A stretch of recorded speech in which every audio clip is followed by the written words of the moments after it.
Hi friends, అందరూ ఎలా ఉన్నారు? Welcome to reel connect YouTube channel. Ramya Krishna యాక్చువల్గా ఏ క్యారెక్టర్ చేసినా కూడా చాలా వండర్ఫుల్గా ఉంటుంది. ఒకప్పుడు మాస్ క్యారెక్టర్లు ఎక్కువ చేస్తూ జనాల్ని అలరించేదనమాట. అంటే హలో బ్రదర్ చూసారనుకోండి, ఫర్ ఎగ్జాంపుల్, అసలు ఒక హీరోయిన్ ఎంత మాస్గా చేయగలదో, మళ్ళీ అక్కడి నుంచి కట్ చేస్తే ఎస్వి కృష్ణారెడ్డి గారి సినిమాలు ఆహ్వానము ఇలాంటివన్నీ ఎమోషనల్ స్టోరీస్ ఉన్నాయి.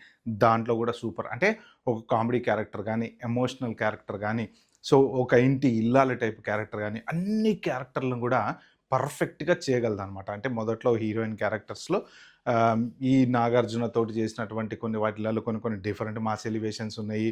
అల్లుడా మజాకాలో కూడా అలాంటి మాస్ ఎలివేషన్స్లోంచి మళ్ళీ కొంత ఎమోషనల్ స్టోరీస్ ఫ్యామిలీ డ్రామాస్లో కనెక్ట్ అయిపోయి అక్కడ కూడా బ్రహ్మాండంగా చేయటం.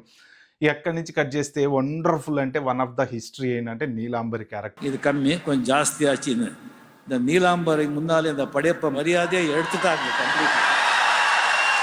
ரம்யாக்கே ஒரு மாதிரி ஆகுது என்னடா.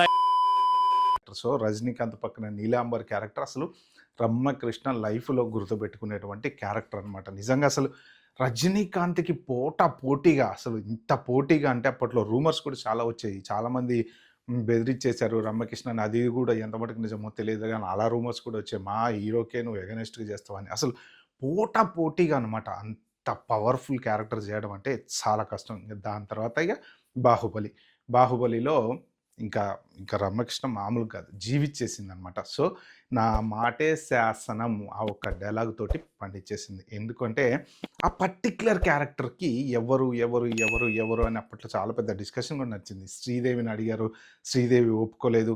ఫైనల్గా మళ్ళీ రమ్యకృష్ణ దగ్గరికి వెళ్ళారు, రమ్యకృష్ణ చేయించారని.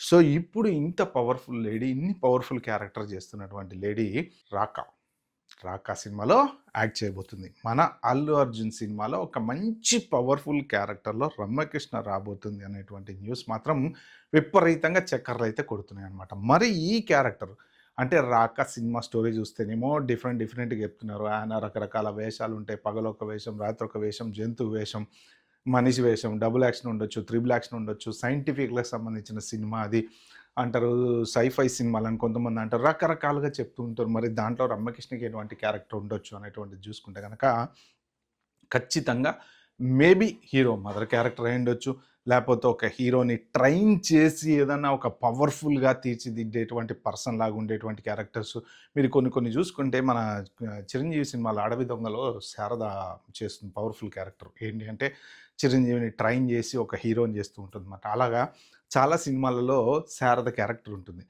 స్టేట్ రౌడీ అనే కొన్ని చోట్ల అంటే జీవితంలో దెబ్బతిన్నటువంటి ఒక మహిళ ఎలాగా మన సొసైటీలో ఉన్నటువంటి దాన్ని ఎదుర్కొంటుంది, ఎలాగ హీరోని తయారు చేస్తుంది, అలాంటి కొన్ని క్యారెక్టర్స్ పవర్ఫుల్ క్యారెక్టర్స్ ఉంటాయి అనమాట. మరి రమ్యకృష్ణని ఖచ్చితంగా అలాంటి పవర్ఫుల్ క్యారెక్టర్స్లోనే పెడతారు అనేటువంటిదే మనం అయితే అనుకోవచ్చు. సో డైరెక్టర్ వచ్చేసి ఈ పర్టికులర్ క్యారెక్టర్కి రమ్యకృష్ణ సూట్ అవుతుంది అని అనుకున్నాడు అంటే ఖచ్చితంగా అది పవర్ఫుల్ క్యారెక్టరే అవుతుంది అనేది నా ఉద్దేశం అనమాట. ఇంకోటి ఏంటంటే ఆల్రెడీ అల్లు అర్జున్ సినిమా అంటే ఇంకా హై బడ్జెట్ సినిమా. సో అలాంటి సినిమాలలో పవర్ఫుల్ క్యారెక్టర్ ఒకటి కనుక ఉంటే మాత్రం సినిమాకి ఈ దీంతో ఏదైతే ఉన్న కథలో హీరో దాంతోపాటు ఈ క్యారెక్టర్ ఎవరైతే చేస్తారో వాళ్ళకి ఇంకా అసలు ఆ పెర్ఫార్మెన్స్ చూస్తుంటే కూడా మనకి చూడబుద్ధి అవుతుంది అనమాట. అందుకని చెప్పేసి పర్టికులర్గా రమ్యకృష్ణని చూస్ చేసుకున్నారు అనేసి న్యూస్ అయితే ఉంది సోషల్ మీడియాలో.